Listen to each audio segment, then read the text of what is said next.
Hi అండి, నమస్తే. నేను మీ సింధుని. Welcome back to our channel fashion by Sindhu. Diwali recipes నిన్నటి నుంచి మన ఛానల్లో పోస్ట్ చేశాను కదండి. సో ఇవాళ దివాళీ రెసిపీ ఏంటంటే జంతికలు. ఈ జంతికల్ని కొన్ని ప్లేసెస్లో కారాలు, మురుకులు అని రకరకాల నేమ్స్తో పిలుస్తుంటారు. నేమ్ ఏదైతే ఏంటండి, టేస్ట్ అయితే చాలా బాగుంటుంది. సో లేట్ చేయకుండా రెసిపీ చూసేద్దాం. రెసిపీ ప్రిపరేషన్ కోసం ఫస్ట్ ఒక మిక్సింగ్ బౌల్ పెట్టుకుని దాని మీదకి ఒక జల్లెడ లాంటిది పెట్టుకుని అందులోకి 1 కప్పు బియ్యం పిండి, 1/2 కప్పు శనగపిండి వేసుకుని ఈ రెండింటిని కూడా జల్లెడ హెల్ప్తో బాగా జల్లించుకోండి. దీనివల్ల మనకి ఏమైనా వేస్ట్ పార్టికల్స్ కానీ లేదా ఏదైనా గడ్డలు లాంటివి ఏర్పడితే అది స్మూత్గా ఫ్లోయింగ్గా కిందకి దిగిపోతుంది జల్లెడలో నుంచి. ఇప్పుడు ఇందులోకి మీ రుచికి సరిపడా ఉప్పు అనేది వేసేసుకోండి. అలాగే మీ టేస్ట్కి సరిపడా కారం కూడా వేసుకోండి. ఇక్కడ నేనైతే ఒక 1 టీ స్పూన్ వరకు కారం అనేది వేసాను. నేను వేసిన కారం అనేది కొంచెం ఘాట్ ఎక్కువ ఉంది. సో అందుకని ఇంత క్వాంటిటీయే వేయటం జరిగింది. ఇప్పుడు ఇందులోకి 2 టేబుల్ స్పూన్ల వరకు తెల్ల నువ్వులు ఉంటాయి కదా, వాటిని వేసుకోండి. తెల్ల నువ్వులు వేయటం వల్ల ఈ రెసిపీ టేస్ట్ అనేది చాలా చాలా బాగుంటుంది. అలాగే ఒక 1/2 టీ స్పూన్ వాముని 2 అరచేతుల మధ్యలో పెట్టుకుని నలుపుకున్నది వేసుకున్నానండి. ఒక 1 టేబుల్ స్పూన్ బాగా వేడిగా కాగినటువంటి ఆయిల్ అనేది వేసాను. ఈ ఇంగ్రీడియంట్స్ అన్నీ కూడా గెరిటె హెల్ప్తో ఒకసారి బాగా కలుపుకొని తర్వాత అవసరానికి తగినట్టు వాటర్ అనేది కొద్దిగా యాడ్ చేసుకుంటూ ఈ ఇంగ్రీడియంట్స్ అన్నిటిని కలిపి ఒక సాఫ్ట్ పిండి ముద్ద వచ్చేలాగా కలుపుకోవాలి.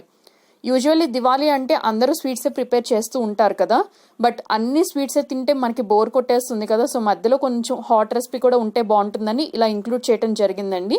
రేపటి వీడియోలో ఒక చక్కటి స్వీట్ రెసిపీ అనేది పోస్ట్ చేస్తాను. So do wait for it. So పిండి అనేది ఇలా సాఫ్ట్ టెక్స్చర్లో కలుపుకున్న తర్వాత మన దగ్గర చెక్కడాలు, మురుకులు ఒత్తుకునే గొట్టం ఉంటుంది కదా, దానిలోకి ఎక్కువ హోల్స్ ఉన్నది పెట్టుకోండి. ఇన్సర్ట్ చేసుకున్న తర్వాత లోపల కొద్దిగా ఆయిల్ అనేది వేయండి. దానివల్ల పిండి అనేది చాలా స్మూత్గా కిందకి దిగిపోతుంది. సో ఈ పిండి అనేది ఆ చెక్కడాల గొట్టంలోకి 3/4 లెవెల్ వచ్చే వరకు పెట్టుకుని సీలింగ్ అనేది చేసేసేయండి. ఇప్పుడు స్టవ్ మీద డీప్ ఫ్రై సరిపడా ఆయిల్ అనేది ఒక కడాయిలో పోసి ఆయిల్ హీట్ అయిన తర్వాత ఫ్లేమ్ని లోలోకి అడ్జస్ట్ చేసుకోండి. ఈ మురుకుల మిషన్ నుంచి దానిలోకి రౌండ్ సర్కిల్స్ లాగా ఒత్తుకోండి. ఇప్పుడు ఫ్లేమ్ని మీడియంలోకి అడ్జస్ట్ చేసుకోండి. ఈ మురుకులు ఒత్తుకున్న తర్వాత దీనిపైన ఏదన్నా జాలి కానీ ఒక అపక లాంటిది పెట్టేసేయండి. దానివల్ల మనకి అది ఆయిల్ అనేది స్ప్లటర్ అయ్యి బయటికి రాకుండా ఉంటుంది. ఎందుకు ఇలా పెట్టుకోవాలని చెప్తున్నానంటే మనం వాము వేసాం కదా.